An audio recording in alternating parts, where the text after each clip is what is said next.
Hello and welcome back to another bite-sized episode of 40-Minute Mentor.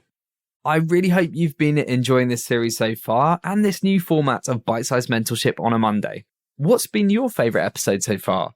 Myself and Hannah, our producer, would love to hear what you think, so please feel free to send us an email with your thoughts at info@jbmc.co.uk. And if you also are happy to leave us a review if you haven't already, we would be hugely grateful. Not only does it help us spread mentorship far and wide, but it also leaves me and the team feeling very warm and fuzzy inside. But enough about that. As it's World Book Day this Friday, we thought we'd look back on some of our favourite 40-Minute Mentor author episodes. Today, we're featuring mentorship from Helen Tupper, Elizabeth Uviebinene, Dr. Anne-Marie Imafidon, Mo Gaudat, and Rebecca Seal. An amazing crop of mentors who all came on the podcast to chat to us about their journeys as authors and the brilliant books that they've written. There are also some other 40-Minute Mentors who have written best-selling books since coming on the podcast. Those include The Green Startup by Juliet Davenport, How to Be a Founder by Elizabeth Bentinck, World Class by Will Greenwood, and How to Win by Sir Clive Woodward. We have left links to all of those books in the show notes if you're interested. But now on to some mentorship.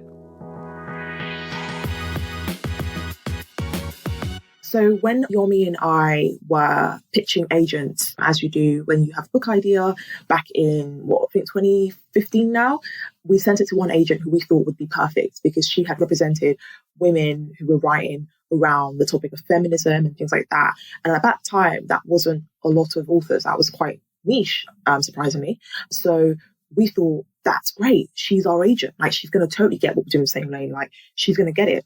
And we sent her our proposal with a sample chapter, waiting to hear back eagerly. And she turned us down, essentially. And she said that the writing wasn't very good and she could do with some work. And she took a dig at our proposal. And our proposal wasn't your typical publishing proposal. So it wasn't on a Word doc with just, basic, this is what the book is, like as the formula suggests that you should do. It was a InDesign file in a compressed PDF. It had pictures of like Beyonce, because Lemonade just came out that time. It was very eclectic and it was very bold and it was very different. And it was like, this is the sort of color palette we're going for the book. This is the sort of thing. It was very energetic and it was amazing. Looking back, it was ahead of its time. And she said, well, I think that you have to realize that a lot of publishers will want to have a say about how this whole thing is going to look like. It's not just up to you. And I remember that really annoyed me. And it was a setback because we had kind of seen her as one of the few people that would understand it and totally get it. And when it didn't happen, it knocked us back temporarily because we were like, oh, maybe this isn't as big as we think it could be, or this isn't as we kind of had that, I would say probably like 5 minutes internal crises. And then I remember walking through Tesco's after work and I was on the phone to Yom and we were talking about it. And I said to her, I was like, nah, she doesn't know what she's talking about. Like, no, we have to stick to what we're doing. And we both kind of agreed that she doesn't know what she's talking about, and look at how everything turned out. And I think that my lesson from that is not everybody will understand, but sometimes it's not your job to tell someone and convince people, it's to show them. The book is a biggie. It was released on the 8th of September, which is an interesting date, I guess, to have chosen in the last however many decades. Of any kind of news happening in the world, I think folks will remember what else happened on the 8th of September. But it's a look at past, present and future, really, of tech, the tech industry and STEM itself, but even more so women in tech, which is the she in the title. It is, as you said, called She's in Control, but the control is the CTRL as per the keyboard. But yeah, really excited to have been able to put this together and release it out to the world, release it out to the wild, and being able to kind of help folks really on that technical journey, help them step into their own technical prowess, help them, gain some agency back from digital literacy, and share some really practical tips and tricks and activities for folks to do on that journey. 2 years into my career at Google X, sadly, I lost my wonderful son. And Ali was everything to me, to be honest. I mean, he was my son, my best friend. He was my coach in many, many, many ways. I mean, this young man was so wise. He was so wise. He taught me so much. And when he was 16, I remember I used to think to myself, when I grow older, I want to be like Ali. And so this pillar in my life leaves us. He was 21 and a half at the time. He leaves the world due to medical malfunction, a very simple surgical operation. He had an appendix inflammation, and the surgeon did 5 mistakes in a row. 4 hours later, we lose Ali, and I find myself in that sort of moment of truth, if you want. And in that moment of truth, I had to make a choice of, so what happens now? Do I hit my head against the wall for 27 years and then on his deathbed, he's still not going to be back? On my deathbed, he's still not going to be back.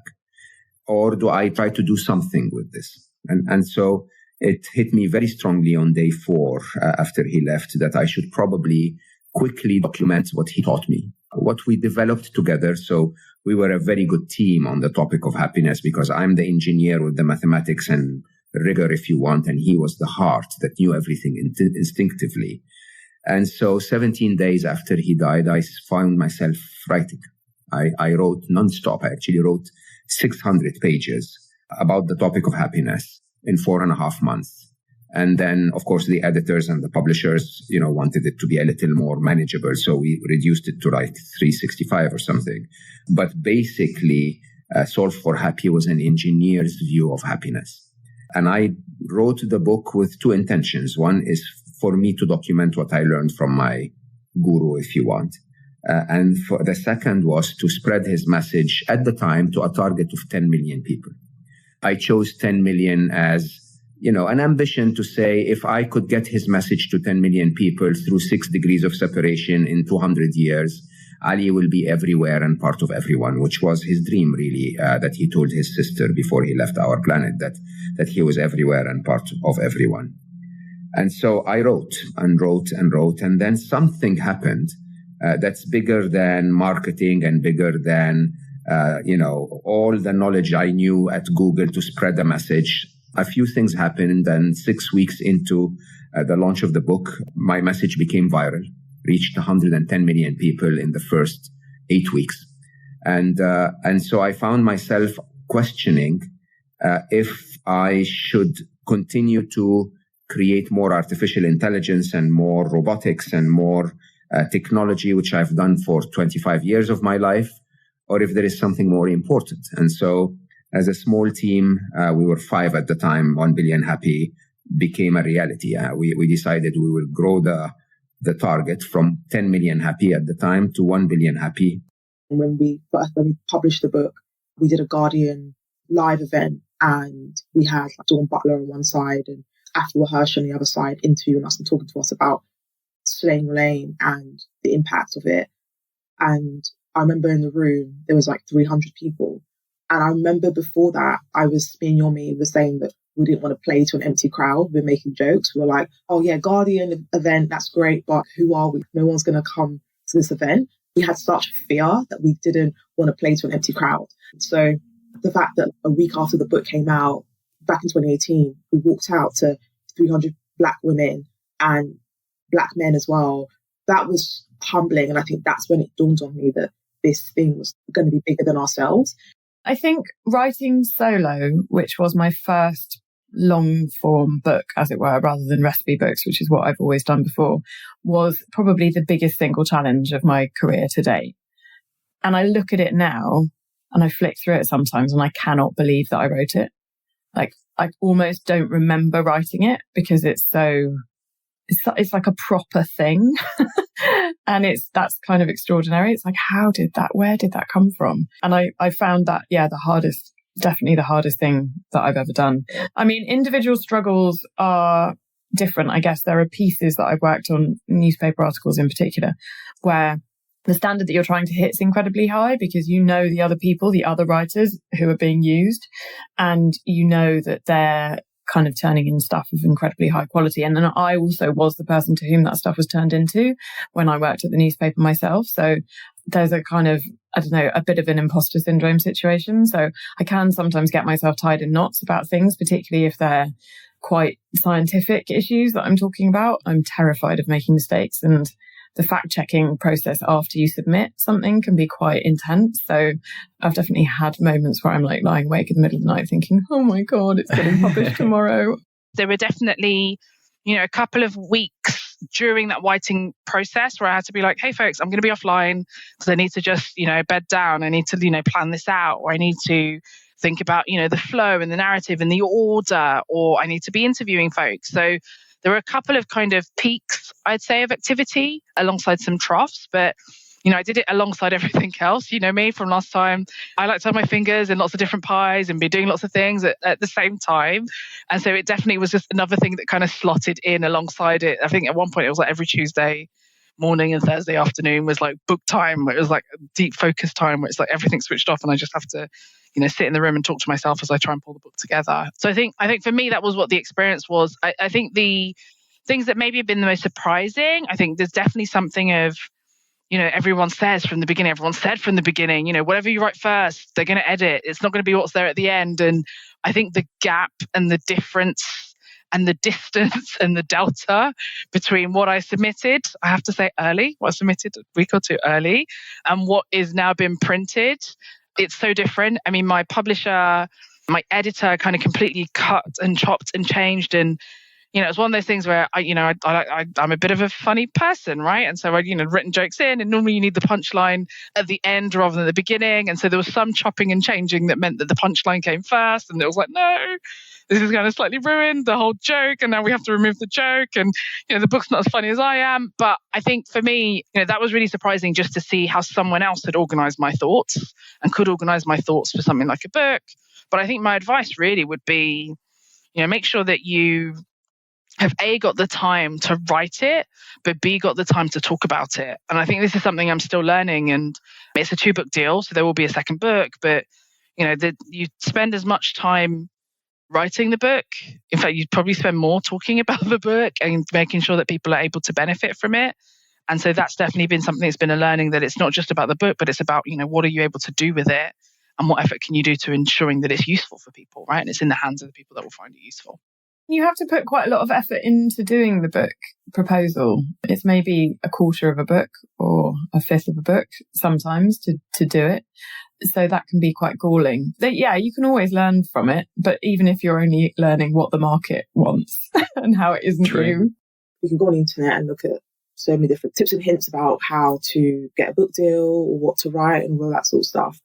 And it's very different for everyone. But I would say that my universal advice to anyone who is a writer or wants to write anything doesn't have to be, we're all writers. Like we write every single day. So anybody who wants to write a piece of work, such as a book or anything like that, my number one universal advice is write what you know. We started the podcast in 2017 because we'd recognised that confidence is a big challenge that's holding people back, and we wanted to write a little ebook to help people. We were like, we can't just do these sessions in London, but we need to help people who aren't in London. Who knew? And so we wrote this ebook on how to cage your confidence gremlins, and we'd identified the 10 most common confidence gremlins, like the one around failure, like senior people, not being liked, being found out. They're some of the most common gremlins that we kind of help people with. And we thought, well, let's do a podcast. We've got the book, got the ebook, so we can get that out to people. And then let's do a podcast so that, we can reach more people that way. Thank you so much for tuning in today. And I hope today's episode will have added a couple of new books to your to-be-read list. I hope you have a fantastic week ahead, and I look forward to seeing you again on Wednesday for more pocket-sized career mentorship.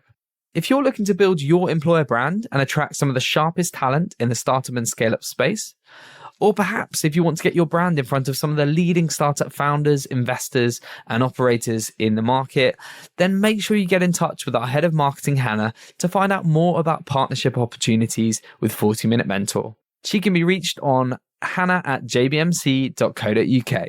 I hope you have a fantastic week, and we look forward to seeing you again this Wednesday for more mentorship.